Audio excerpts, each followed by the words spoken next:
UG channel. Robert Kesakos is your usual suspect. Welcome back to yet another live broadcast on your favorite football channel. That's at Footballtribeug UG.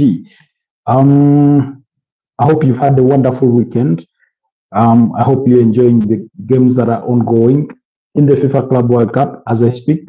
The game between Real Madrid and Pachuca is ongoing in the second half in about the 56th minute of the game, with Real Madrid leading by 2-0 from the first half. Jude Bellingham and Adagula scoring to give the 10-man Real Madrid to get them into the lead, following Raul Asensio's red card in the opening 7 minutes of the game. So we'll be looking at that in a bit, as well as transfer speculation. Today, an Arsenal player did make majority of the transfer news, linking him with a potential move to a German Bundesliga side. So we're going to be looking at that and much more from the world of transfers, from the world of transfers and more. So yeah, but meanwhile, we will also be following the updates from that game between Real Madrid and Pachuca in the FIFA Club World Cup, because I think we ought to follow every single update that is ongoing in there. Very, very beautiful game. Real Madrid have not relented despite being, a man down. I thought they've done everything within their power to say, yo, Pachuca, you got nothing against us, and we're going to get the better of you in this game, even though we are a manless. I cannot imagine or assume how big a scoreline or a goal margin Real Madrid would be having if the case was such that there was still, a full team, that there were still 11 versus 11. But meanwhile, Pachuca have not been without their chances. Thibaut Courtois has been called into action multiple times or tonight to rescue Real Madrid. So, hi. Apologies to Tokyo. Is it Tokyo Boy? What's up? Hi, Penny Crisp. How are you? Where are you joining us from? Robert Kesakos is my name. I'm joining you from Kampala, Uganda. I hope you guys are all doing well. Kindly like the broadcast, but also consider subscribing to the channel if you're new here. Please, do me the absolute favor, the absolute honor.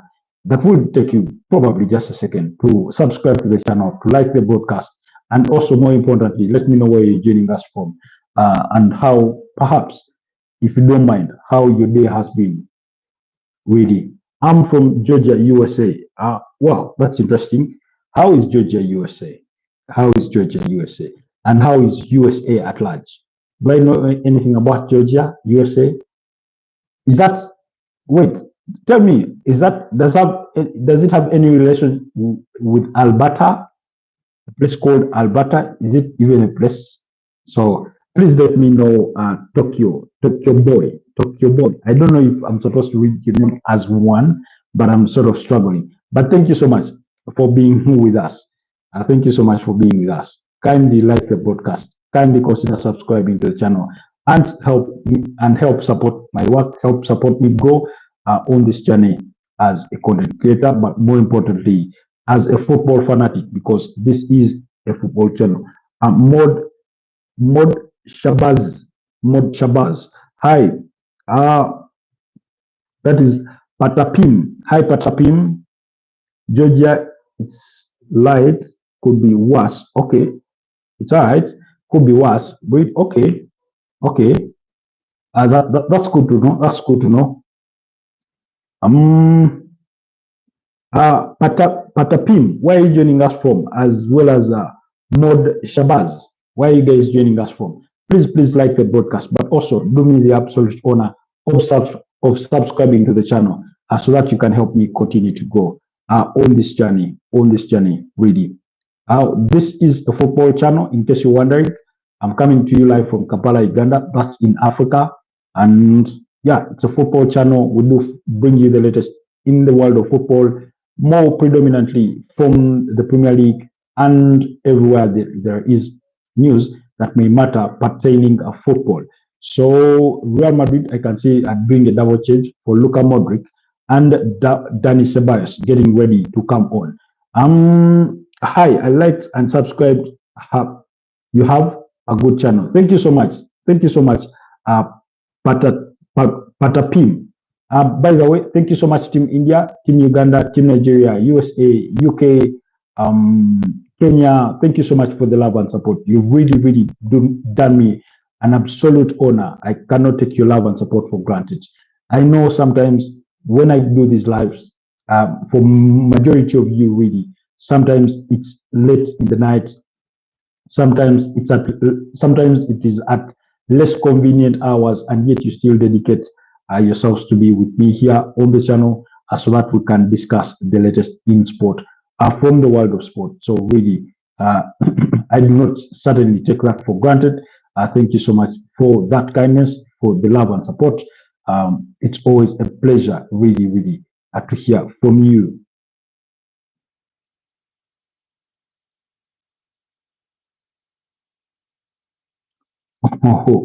Okay. Anyways, like I said, we will start with the FIFA Club World Cup. That action is ongoing between Real Madrid and Pachuca there, and Real Madrid do find themselves in a 2-0 lead. We are into the 61st minute of the game, with Real Madrid leading by 2-0. Jude Bellingham scoring the first goal, with Fran Garcia providing the assist, while Adagula was on target for the second, with Gonzalo Garcia providing the assist in a game that Real Madrid lost Raul Asensio to a straight red card for his tag on a last man. I mean, I do not think he needed to make that foul. So far, Thibaut Courtois has really done pretty much everything that a goalkeeper would do to keep Real Madrid in this game. So he's really done it all to keep Real Madrid in this game. And yet, you can't help but feel that that maybe they could get a goal in this one. In the other games that were played earlier on, River Plate and Monterrey, that game finished in a goalless draw, while Fluminense beat up against Island Hyundai by 4-2. Juventus beat up against Wydad Casablanca by 4-1. Kenan Yildiz, who is reportedly an Arsenal target, did score a burst in that one and was voted man of the match, while in the 94th minute of the game, Dusan Vlahovic converted from the spot kick. Then, of course, the first goal being an own goal by Boutoli, something like that. And then, of course, Lochi scored what turned out to be the only consolation of the game for Wydad Casablanca. So, anyways, quickly away from there, of course, our attention does run to the transfers, because a lot of news is making the rounds. And where do we start it all? Let's start it with Arsenal, because Gabriel Martinelli has been linked with a potential move to Bayern Munich. However, some reports do suggest that Arsenal do not feel persuaded to let go of the 24-year-old Brazilian international in this transfer window. Nonetheless, other sources maintain that Arsenal would be willing to listen to an offer that is in the excess of 74 million euros. That if Bayern Munich do offer a fee in the region of 74 million euros, then Arsenal may be inclined to do a deal for Gabriel Martinelli. Of course, that comes in the wake of wide reports, or what we've widely spoken about here in regards to Arsenal's interest in Rodrigo Goes from Real Madrid. Speaking of Rodrigo Goes, he's not been in the starting lineup of today's game. And the excuse me, Xabi Alonso started with Adagula. So on that side, so really, excuse me, it's been quite interesting. Of course, we reported widely that he prefers to play on the left side of the pitch, but also that's where Vinicius Junior predominantly plays. That's where Kylian Mbappe loves to play from. I mean, I think, I don't know. I think Real Madrid needs a left-footed player to play on that right wing to avoid, because Rodrigo has made it clear that he doesn't prefer playing off the right wing, even though he's predominantly been played there. Nonetheless, I think it's, again, we've widely reported about this, that Real Madrid are open to doing a deal for the right offer. Apparently, they do want a figure in the excess of at least 90 million euros to consider selling the 24-year-old Brazilian international. Now, while even if Arsenal were to do that deal for Rodrigo Goes, I certainly do not think that should be reason for them letting go of Gabriel Martinelli. And again, hear me out on this one. Purposely, because you're trying to build a squad big enough to compete at all fronts. Now, I do understand that playing time becomes an issue, that when some players do not have enough playing time, then it becomes an issue, you become disgruntled, you begin hearing all these whispers in the dressing room. I understand that, but let's face it, teams that have gone on to win major championships have always had sizable squads. With very good players, some being sacrificed to start on the bench. Oftentimes use the example of Manchester City. Look at Real Madrid themselves. You remember the time when they had Gonzalo Higuain, they had Karim Benzema, they had Cristiano Ronaldo, all those, and then eventually they let go of Gonzalo Higuain, who joined Napoli in a deal that was, at the time, I think 90 million euros at the time. So, no, maybe less than that. It was way less than that. But I mean, that's what it was. But Real Madrid were winning things at that time. So when you look at Liverpool, I mean, look at their starters. Look at all the front line. Darwin Núñez, Diego Jota, Cody Gakpo, Luis Diaz, Mo Salah, all India, Federico Chiesa, all India. They are all top players that are capable of starting, provided they are fit, and available. They are all capable of starting. But because you need to rotate the squad, you cannot rely on secondary players or players you regard as secondary, because sometimes they will fall short. And yet you need players, if you miss your number one choice, the number two is capable of doing an almost equal job, or perhaps even better, So that's the kind of mentality that you need. That's the kind of squad that you need. So I certainly do not think that once you let go of once you bring in Rodrigo Goes, then suddenly you ought to let go of a player like Gabriel Martinelli. I certainly do not think so, because let's face it, Leandro Trossard has 2 years left to his current contract. I think he's 30 years of age. That means in 2 years' time, or even in 1 year's time, he probably leaves the club. Then again, you go out in the market looking for, a replacement. Really, unless it's an undeniable offer. But for me, I certainly do not think that Arsenal should be considering letting go of Gabriel Martinelli just because maybe they think they're going to sign Rodrigo Goes. That's not how I look at it.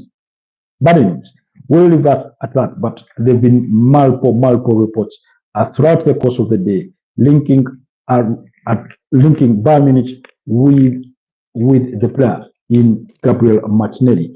If I were to read for you some of the comments or some of the news feeds that did come in through the course of the day, I think the news was cited or quoted to have been broken by CB Bayern, something like that, something like that. So Malpo, anyway, it's come from Malpo sources really, but I mean, go and take it with a pinch of salt, not really, because I know Bayern Munich are in the market for a winger, and then that news came along. That news came along, and I didn't think it was wide of the mark. So CF Bayern, yes, that apparently, actually, the reports are that Bayern Munich made contact with Arsenal over the signing of Gabriel Martinelli this summer.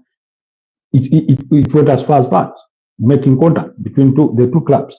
But let's wait and see. If there's any truth to that, we'll wait to see the developments come through in the coming days. If that be the case, should that be the case. But for me, my view is that just because you hope or think, even if you're guaranteed of getting Rodrigo Guez, certainly I do not think it means you get rid of Gabriel Martinelli. Meanwhile, Real Madrid have scored the third goal through Federico Valverde. Really, it was an almost uncontested ball. So they do lead 3-0 against Pachuca, even though they are a man less. Then in the other news, still in the world, before we proceed, today we remember Ismail Chak Tiote. May his soul continue resting in peace. He passed on. Today would have been his 39th birthday. I'm sure Arsenal fans, Premier League fans, you do remember him quite a bit.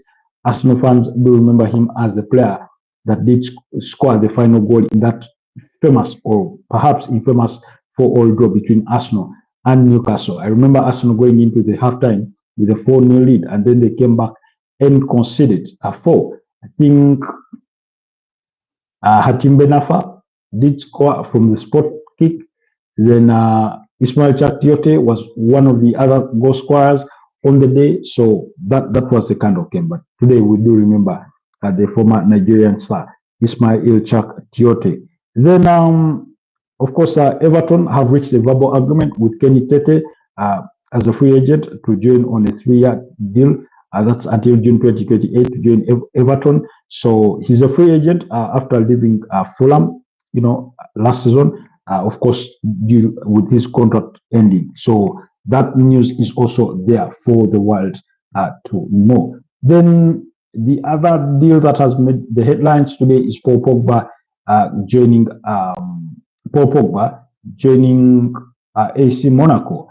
Now, again, this is a deal that we've spoken about before in days gone by. We've spoken about it, that Monaco had put on table a 2-year contract for the French, for the 32-year-old French international to join them as a free agent after completing his 18 months ban after being found in breach of the anti-doping rules and things of that nature.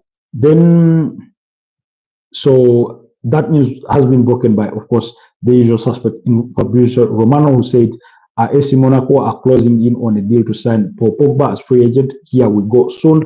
Final details being sorted, then deal done for French midfielder back in action after a long ban. 2-year contract ready as revealed last week, almost there. So that's the news there for Paul Pogba with his pending move to Monaco. It's close to being done, pretty much same as that of Ansu Fati from Barcelona to the same side to Monaco. Monaco, who have equally made inquiries about what the requirements would be to do a deal to sign. Manchester United goalkeeper Andre Onana, the 29-year-old Cameroon international, is attracting interest from I think that was it 2016, a French League One, a winning side in AC Monaco. So that is there for us to also keep our eyes on. Then speaking of Manchester United, because we spoke about Andre Onana, we might as well tilt our way to Manchester United because they've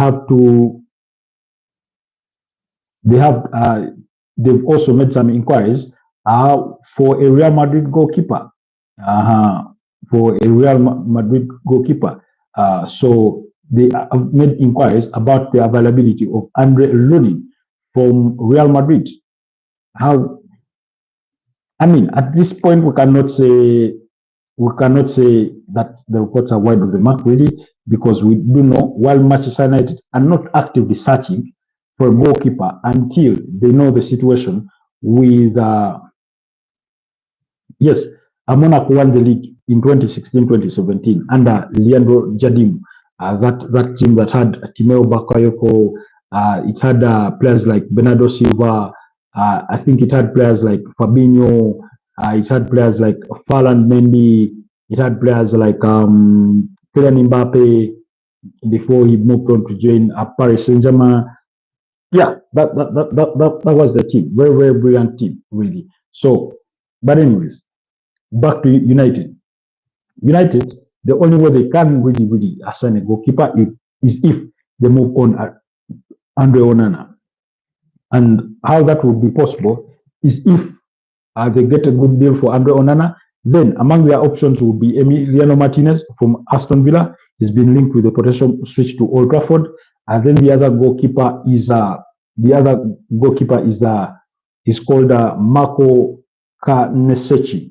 Marco Carnesecchi, a 24-year-old Italian goalkeeper at Atlanta. That's the other goalkeeper that they do have among their options there to send. But apparently, they've made inquiries about the availability of Andre Lunin from Real Madrid. So that there you have it.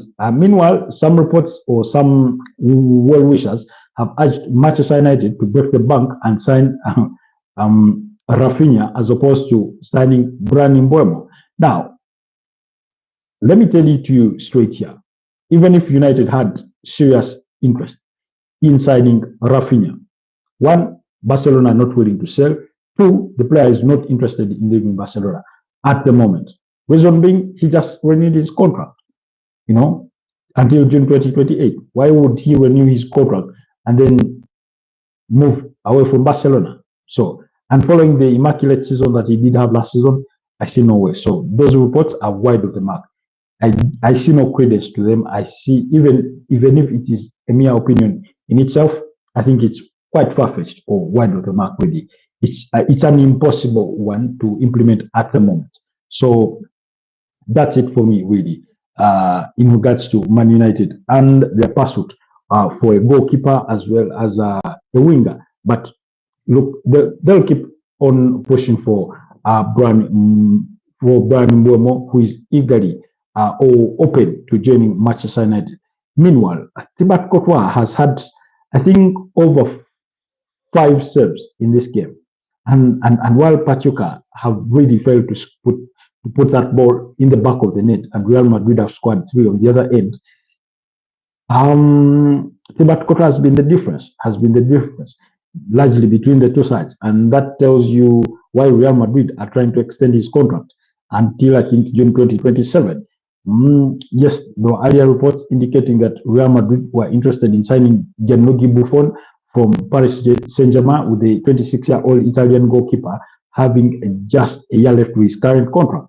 But nothing has come out of there at the moment. I do not think. In fact, he was speaking recently, and he did reveal that he would love to stay at PSG regardless of any interest whatsoever. Then Arsenal have been linked with a potential move for Warren Zaire-Emery, the 19-year-old midfielder. Is currently still at PSG. Yes, he's a PSG player. Played multiple games as a holding midfielder, as a bit of an offensive role. But, I mean, again, he's one of their backup players, one of the key players.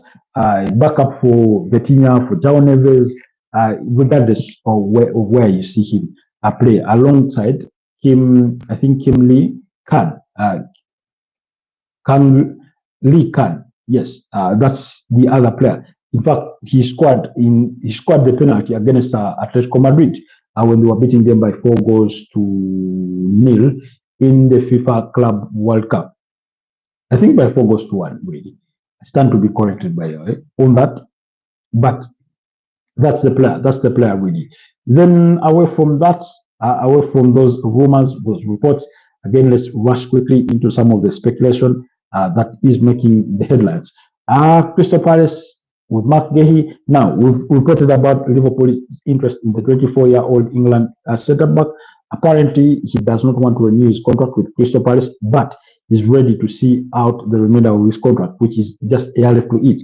However, Crystal Palace insists that they want to sell now and do not want to lose the player for free next summer, but are ready to ask for up to £50 million plus for the signature of the 24-year-old. Remember, Liverpool are just among a host of clubs that are interested in his services, including Tottenham Hotspurs as well as Newcastle, all reportedly have strong interest in the Crystal Palace captain. Then Italian champions and Napoli have joined Inter Milan in the race to sign 22-year-old uh, Danish striker, that is Rasmus Højlund from Manchester United. Again, we've spoken about that before, but that report is according to Gazette dello Sport, with apparently who is open to being sold by Ruben Amorim. Now, the player wants to stay or would prefer to stay and fight for his place. However, apparently the manager is open to letting him go. And Juventus and Napoli and Inter Milan are among the suitors. But for Napoli, their priority target for a striker is Darwin Núñez. Their priorities. Oh, there's been a goal. Finally, Thibaut Courtois has been beaten, and Pachuca have pulled one back in the 80th minute. So that game is 3-3 goals to 1. Real Madrid did make a substitution and brought in Antonio Rudiger, who we know had been out injured at the tail end of the season. So, but like I was saying, Napoli look at Darwin Núñez as their priority target for a striker this summer, even though they have interest in other strikers. Of course, they had made an offer. They had made an offer for Jonathan David, who is a free agent, the 25-year-old Canadian international from Lille. Then, of course, Rasmus Højlund is part of that shortlist, but as of now, it's Darwin Núñez really that they are really pushing for. With next week, which starts today. For those of you that consider that the week starts on Sunday, while for me personally, I consider it starts on a Monday. So with more talks scheduled between Napoli and Darwin Núñez's representatives. So we all know Liverpool are open to selling, although it remains to be seen whether Napoli will be able to meet Liverpool's asking price, which is in the region of £59 million, if they are to let go of the former Benfica forward. Then Arsenal's move for Real Madrid winger Rodrigo has hit a stumbling block because the Brazilian's wage demands of £10.2 million per year are quite too high. That's according to AS in Spanish. Speaking of wages, today we have been hearing reports still in the Arsenal camp that apparently they're growing frustrated with the wage demands of Benjamin Sesko. Apparently, he's asking for more than they had expected. Now, whether that has any truth to it, but it's sort of frustrating the Gunners' negotiations for the 22-year-old Slovenian striker from RB Leipzig. But let's wait and see. And then, still in a similar strength, there have been reports that Arsenal have then intensified talks on with Victor Gyökeres and his camp. Now, I don't know if you guys have observed, every time they've reported a snag in these negotiations, especially pertaining Arsenal and these two strikers, when they report trouble in Arsenal's negotiations with Victor Gyökeres, then they report something positive in Arsenal's negotiations with Benjamin Sesko's side. Last we checked, the player had been keen on the move to join Arsenal. Two, what we had was Arsenal's frustration with RB Leipzig over their asking a transfer fee. That was the time when we were hearing that Arsenal had made a first bid for Victor Gyökeres, which wasn't the case. Then Victor Gyökeres apparently got frustrated with his current, bosses at Sporting Lisbon and things of that regard. Then when we got those reports of, Benjamin Sesko being keen on the move, and the other side it was the opposite. So this time around, we are hearing that Arsenal have intensified talks with Victor Yoker's side, and then suddenly there's trouble on the side of Benjamin Sesko. I don't know if I'm the one reading too much into it, but I feel somebody is playing games. Somebody is pulling the strings. Whether it's from Arsenal, whether it's from the players' agents and things of that nature, that remains to be seen. But at least we keep hearing those contradicting voices. We keep hearing those reports. One time it's negative on one side and positive on the other. But like we've widely reported, Arsenal are trying to negotiate on two fronts so that they are not really frustrated if one deal is not going through. I'm sure out of the two deals, they know what their priority is, but then are betting that if it fails, then their plan B is not so far down the line in terms of the negotiations. So that's the expectation. Meanwhile, Thibaut Courtois has just been forced into an immaculate save there to keep it 3-1. Real Madrid sort of living on eggshells, if I'm being honest, really. Pachuca have turned out to be quite more incredible than I thought. Then moving away from that, Saudi Arabian club, that is Al Hilal, have made an inquiry for Napoli midfielder Scott McTominay, 28, but the Serie A side did not even discuss a deal as they have no intention of selling the Scotland international. Again, I do not see that happening. You do not sell the best player, Italian Serie A player of the season, to Al Hilal. He just joined them last summer, if I'm being honest. So probably signed what, a 4 or 5 year contract, or maybe a 4-year contract. Most probably, I see no reason as to why he will be wanting to leave and go to the Saudi Pro League, unless it was money motivation. Then Chelsea are opening to sell Senegalese striker Nicolas Jackson, 24, with Italian clubs Juventus and Napoli interested. That's according to Gianluca Di Mazzario in Italian. Now, again, I do not believe this. Suddenly, by the way, reports linking Nicolas Jackson, who Chelsea are not considering to make a move, came in the wake of that red card that he did sustain in their defeat to Flamengo by 3-1. So, and then of course they went on. We were quickly reminded of the red card that he did receive at the tail end of the season in the Premier League in that 2-0 defeat to Newcastle. So again, I want to believe it's more of conjecture really, simply because the player has gotten those 2 red cards that have left him sort of in a bad image in as far as Chelsea is concerned, especially among their fan base. So they're trying to create news where there's no news really. That's how I feel about that. No offense to the source. Of course, Gianluca Di Mazzario is a very, very credible Italian journalist, but that's what I read into that.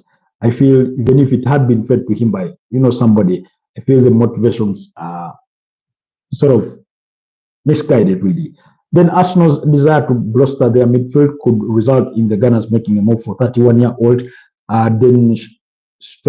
midfielder Christian Nogard. Now, why would you get rid of a 32-year-old Thomas Partey just because you are disagreeing over either over a period of 1 year in contract extension, or maybe 20,000-30,000 pounds in wages, and then go and spend money on another 31-year-old midfielder? For me, it doesn't really make sense, because any amount of money that you would spend on signing Christian Nogard and then putting him on the wages, however modest they may be in comparison to what you give Thomas Partey, plus agent fees and things of that nature, you're bound to end up with a fee that is higher than what you would arguably pay Thomas Partey in a period of 2 years. So why do that deal? So that's why for me I find no credence in it. I do not really think Arsenal should even be considering it. Then of course the other is to do again still with Arsenal. Apparently they are interested in 23-year-old French midfielder Lucien Agueme. They from Sevilla. Now, again, this is a player that we've spoken about, Lucien Agueme. He's from France, at 23 years of age, only joined Sevilla last summer from Inter Milan, where he had joined them in 2019 and went on a couple of loan spells here and there. So last season he did really impress so many potential suitors, and apparently Manchester United and Tottenham are among the other clubs that are tracking the French midfielder. Then we've spoken about Andre Onana and Monaco. Then Bayern Munich still hold out hope of signing a Spanish winger, Nico Williams. I think their hope should really die down like a candle that's falling in water, because we know the players given the green light to Barcelona. They've already agreed on personal terms and on a potential 5-year contract. What remains to be is Barcelona. What actually they need to do is activate the players, release clause, which is believed to be around 58 million euros. Now, given Barcelona's financial situation, I'm sure they will be seeking for a flexible, or they will be seeking for flexible payment terms as opposed to paying, the entire release clause upfront. So I do not think Bayern Munich are doing themselves any favors by waiting around, just waiting to see if a Hail Mary comes down falling, but given Barcelona's financial difficulties in recent years, maybe that is what gives them the glimmer of hope. Then Manchester United forward Marcus Rashford has not given up hope on a move to Barcelona, despite the Catalans being on the brink of signing Williams. Now, Marcus Rashford was speaking recently, and he came out to say he spoke about Arsenal being his idol, one of the players that he loved watching the most, and things of that nature, the player that he does admire, and then about his, desire to move to Barcelona and how he would love to play with Lamine Yamal. He went on to sing all sorts of praises for Lamine Yamal and said he shouldn't be doing what he is doing at the age of 16, 17. So, I mean, pretty much that's nearly what Marcus Rashford, he himself was doing. Remember, he came, I think United were playing in the Europa League against, was it Midtjylland, and squad 2.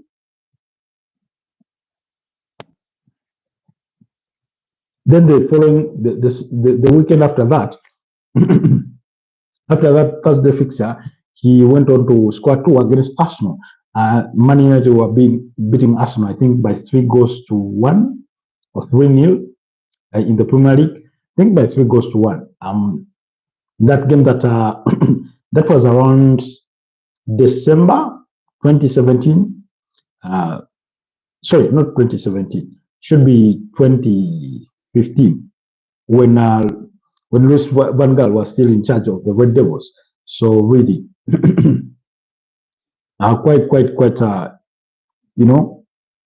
revealing. But he does fancy to play at Barcelona, and he's still holding out that maybe something does eventually happens.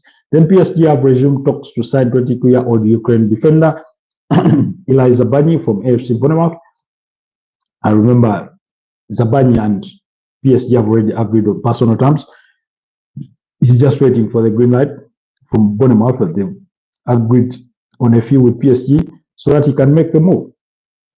Then Manchester United and England winger Jadon Sancho is prioritizing a move to Napoli over fellow Italian Serie A side Juventus, that's according to Sky Sports Italy, while Atletico Madrid are monitoring the situation of Aston Villa goalkeeper Emiliano Martinez, 32, who would look to make a move for the Argentine international if their current number 1 and Slovenian international Jan Oblak leaves the club. That's according to the Telegraph.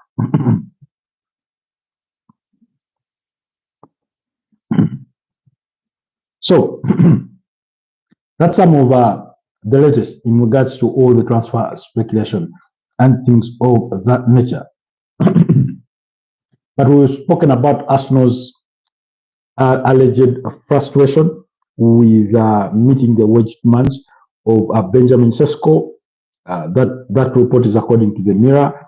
They do say that Arsenal are going frustrated, that with his wage demands and could easily back out of that deal with Sporting and Swedish striker Victor Gyökeres as a backup option. We've spoken about that. Then Chelsea have apparently Bayern Munich have entered the West to sign Chelsea target Jamie Gittens, the 20-year-old England international, could report is apparently is a target for Bayern Munich. That is according to Kicker German. And apparently, Bayern Munich are willing to offer £55 million to try and sign the 20-year-old England international. But let's wait and see. Then, apparently, Juventus' move for Jadon Sancho depends on whether Juventus are able to sign Francesco Fonseca from FC Porto. A move from Juventus for 25-year-old Manchester United winger Jadon Sancho depends on whether the Italian Serie A club signed Francesco Fonseca from FC Porto. I think he's on loan. He's been on loan last season to Juventus. Then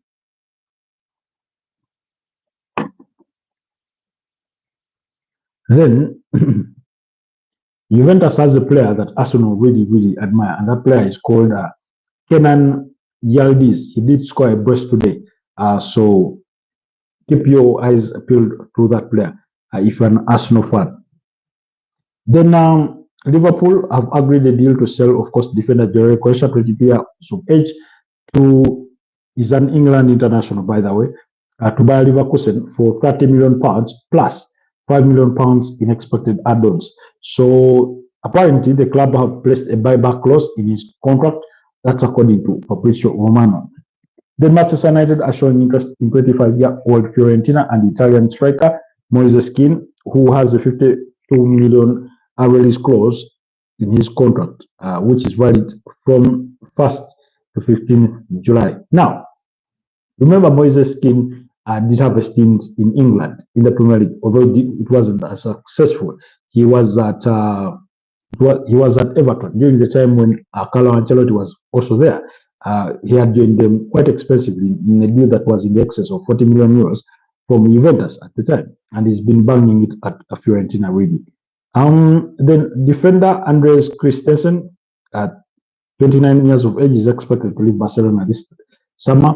You do, Chelsea fans, I'm sure you do remember Andreas Christensen pretty well. So then, apparently, Anthony Gordon is open.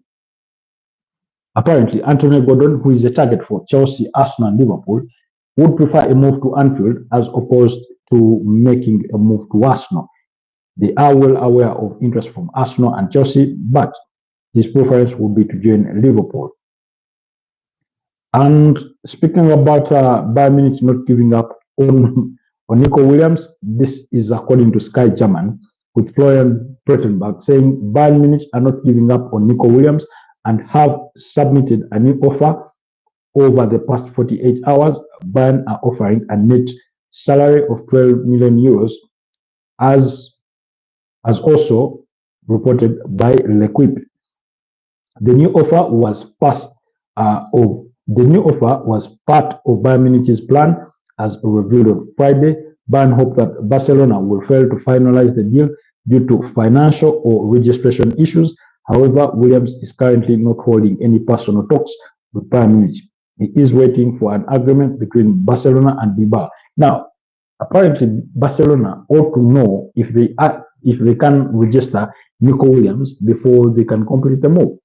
So, like I said, we were speaking about this just earlier on, and I was saying that unless Bayern Munich are well aware of Barcelona's financial situation, which could be problematic and cause them not to see through this deal, but then that is the only way they can wait around for Nico Williams. Then two, of course, that's the registration part, because it's not just about buying the player. You have to buy the player, but you also have to be able to register him. Then if it is about money, then clearly Bayern Munich are offering more because Barcelona are offering 12 million euros as gross pay. Now Bayern Munich apparently are willing to offer 12 million euros as net pay. So you can see really the difference there are in.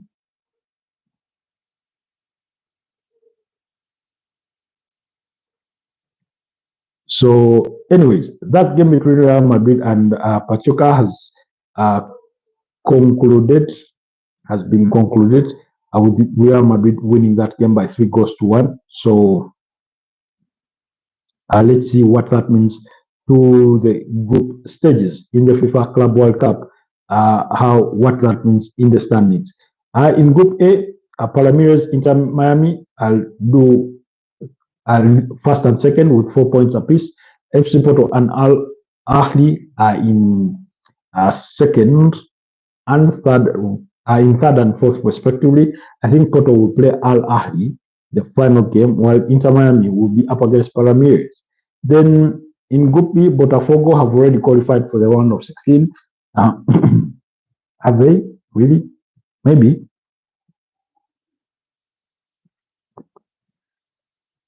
So I think that they have, maybe not, because Botafogo have 6 points, PSG have 3 points, Atletico Madrid have 3 points.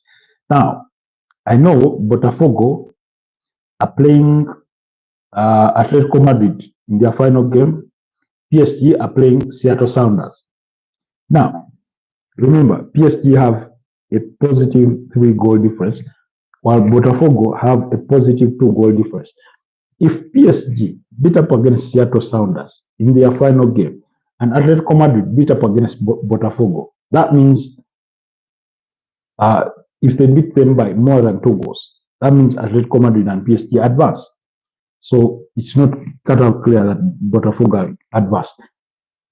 Then Bayern Munich lead Group C with 6 points. Benfica in second with 4 points. I think Bayern Munich are meant to play Benfica. Yes, Bayern Munich played Benfica in the final game of the group stages.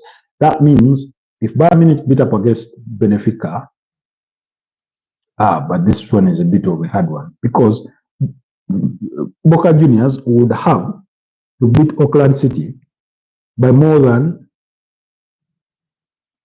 first of all, by more than what? By more than 8 goals to have a chance, because Benfica have by more than at least 7 goals, because Benfica have a positive 6 goal difference, while Boca Juniors have a negative 1. Then Flamengo do lead Group D with 6 points, Chelsea with 2 points, and ES Tunis with 3 points, and AFC, of course, bottom. Then River Plate 4 points, Inter Milan 4 points, that's in Group E. Monterrey 2 points, UR Reeds 0 points. Then Fluminense lead Group F with 4 points, followed by Dortmund 4 points, Mamelodi 3 points, and Island 0 points. Dortmund play Island, and I think Mamelodi will play Fluminense in the final game. Juventus 6 points, Manchester City 3 points, Wydad Casablanca 0 points, as well as Al Ain. Real Madrid lead Group H with 4 points. Salzburg have just 3 points, Al Hilal 1 point, and Pachuca 0 points. Now remember, there's more action coming. There's more action coming our way today. That's at 4 a.m. East African time. Man City are up against Al Ain, whilst Salzburg are up against Al Hilal. That's at 1 a.m. Then tomorrow at 10 p.m. Atletico Madrid will be up against Botafogo, while PSG will be up against Seattle Sounders. So let's keep our eyes peeled for those games as well. I think, guys, it's been 50 minutes. Allow me to wrap this up here and wish you guys a wonderful rest of the night. It's been a pleasure being with you on this Sunday. For those of you that managed to chip in, for those of you that were unable to join us, please, let's keep it a point to be here tomorrow. and see the latest and hear more from the world of sport. Have yourselves a blessed night, and I'll see you tomorrow. Bye bye.